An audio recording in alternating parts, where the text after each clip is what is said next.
Malaysia hosts its general election every 5 years. The last election was held in 2018, meaning the parliament will be automatically dissolved by mid-2023 if the Prime Minister did not call for a general election earlier than that. Hi, I'm Frankie. Welcome back to my fuck show. A good timing for the general election is very important in politics because emotion plays an important role when people cast their votes. Most of the time, the government will not wait for the parliament to be dissolved automatically. Instead, they will pick a timing to their advantage when the people are generally hopeful of certain promises that the government makes if they win the election. So, it is important to build that sentiment among the people before the general election is called. When is GE15? That's a tough call. But before we go into that, let's look back at what happened in the past 2 general elections to help us understand the thinking behind the government and how it will influence the current Prime Minister to call for GE15. For GE13, the biggest challenge for the government at that time was the Bersih movement, which accused the Election Commission for manipulating the electoral process to give an unfair advantage to Barisan Nasional.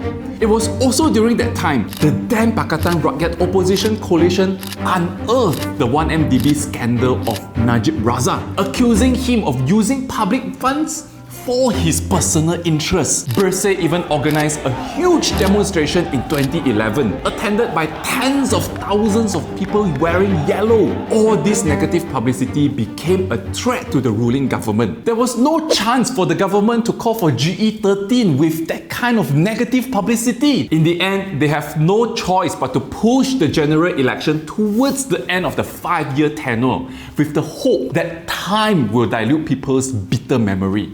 Then comes GE14. The BN government had the perfect timing to call for GE14 in 2015 when Pakatan Rakyat split up over a series of policy disputes, including calls for the implementation of hudud law in Kelantan. Without a strong opposition coalition, BN could easily take on their opponent and win GE14. Having said that, having a general election 2 years into the tenure is not practical because there were still many promises from the past manifesto yet to be fulfilled. Moreover, it is not cheap to conduct a nationwide general elections. It involves hundreds of millions of ringgits and mobilizing resources to make it happen. Anyways, BN missed the golden opportunity. The opposition coalition regrouped and rebranded themselves to be Pakatan Harapan, consisting DAP, PKR, Amanah and Bersatu. As the name suggests, Pakatan Harapan was about a new hope to the people. They painted a picture of a new political coalition that upholds integrity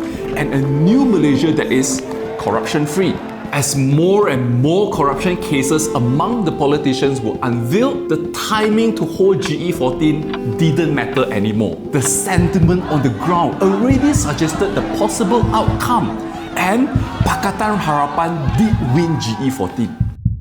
This time, it's GE15. What are the possible events that will influence the Prime Minister to call for the next general election? Now, the government we have today is not an elected government because of the Sheraton move that occurred back in 2020. In that event, several politicians within Pakatan Harapan began discussing forming a new government with the opposition by claiming majority seats and support in the parliament without going through a general election. Since then, Malaysia has fallen into a political crisis. A crisis that is still happening to this very day.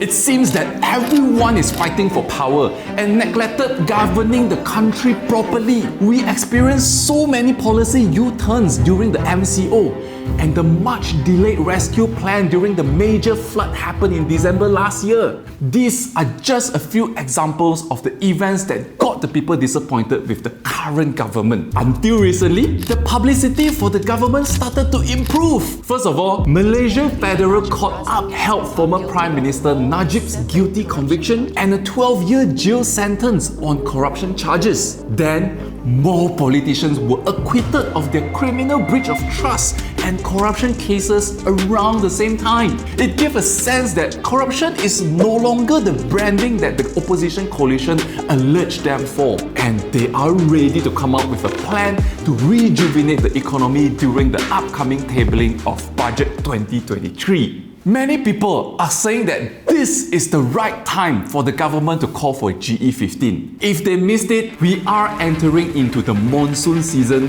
where flooding is going to happen again in the usual hotspots. When that happens, people will start pointing fingers at the government for not doing enough to address the issue. Within the government, cabinet members are reportedly divided over a proposal to hold GE15 this year. It seems that UMNO ministers wanted GE15 to be held immediately, while the idea was shot down by other ministers, especially those from Perikatan Nasional. According to them, the government should focus on the economy and flood disaster management so that the people are convinced of their conviction to carry on the mandate given to them in the next 5 years. Nonetheless, GE15 must be held no later than mid-September 2023. That is, within 60 days after the current parliamentary term dissolves automatically on July 16 next year.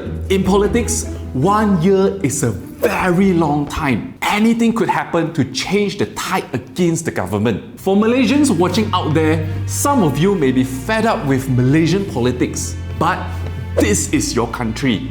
Putting a cross on the ballot paper may seem like a tiny gesture, but it means putting the right people to lead the country in the next 5 years. So, no matter when GE15 may be, please vote.